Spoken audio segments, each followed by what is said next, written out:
այսպես ասած քրեական պատճառներով ձերբակալում, շատ արագ բաց են թողնում։ Ի՞նչն է պատճառը։ Բաց թողնվելը դեռևս քրեական պատասխանատվության բացակայության մասին չի խոսում,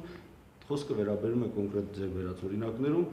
խափանման միջոցների ընտրությանը։ Դատավարական օրենքը նախատեսում է խափան միջոցների կոնկրետ կանոնավորումը որպես խափան միջոց ընտրելու հիմքերը, եւ այդ հիմքերը քննության ցանկացած փուլում կարող են փոխվել։ Երբ փոխվում են այդ հիմքերը, վերանում է դրա անհրաժեշտությունը, ուրեմն վերանում է կանոնավորումը։ Իդեպ դուք ի՞նչ եք մտածում սասնածռերի գործի մասին։ Համաներում կլինի, չի լինի։ Մամուլը այսօր իր անդրադառնում է, որ իշխանությունը փորձում է ամեն ինչ անել, որ նրանց ազատելու եղանակներ։ Բայց Գևորգ Կոստանյանը հայտարարել, որ եթե նրանք հանձնվեն, ապա խիստ չեն դատելու։ Կարծել եմ մի քանիսը եղան։